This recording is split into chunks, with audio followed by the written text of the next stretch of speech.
আসসালামু আলাইকুম। আমি এখন আছি হচ্ছে নাটাপাড়া 14 উপজেলায় পৌরসভার কাছেই। এই যে আমার বাগিনার, এটা হচ্ছে পেপে প্রজেক্ট। দেখেন, এই বর্ষার সিজনে তারা প্রজেক্ট কে মানে সরকারিভাবে তাদের এটা প্রকল্প দেওয়া হয়েছে।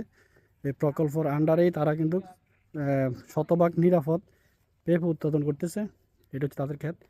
এই সম্পূর্ণ এই যে পেঁপেগুলা দেশের বাইরে যাবে ইনশাআল্লাহ। থাইল্যান্ড, মালয়েশিয়া থেকে বিভিন্ন দেশে যাবে। এই যে তারা এখানে কাজ করতেছে আমার বাগিনারা। আমি আসছিলাম এখানে দেখার জন্য। খুবই সুন্দর যে তারা এখন কাজ করতেছে, নিড়ানি দিতেছে।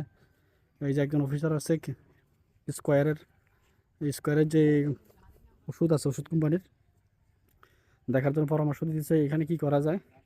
এটা হচ্ছে আমাদের 14 উপজেলা কৃষি সম্প্রসারণ অধিদপ্তরের আন্ডারে। ওই যে এখানে তাদের সাইনবোর্ড আছে, তারা এই সবগুলো দেখাশোনা করতেছে। এই জিনিসটা খুবই ভালো, নতুন কৃষি উদ্যোক্তাদেরকে এভাবে সহযোগিতা করতেছে। আপনারাও এরকম যদি প্রজেক্ট করতে চান অবশ্যই কৃষি অফিসারদের সাথে যোগাযোগ রাখবেন, তাহলে ইনশাল্লাহ আপনারা এরকম অনেক সহযোগিতা পাবেন।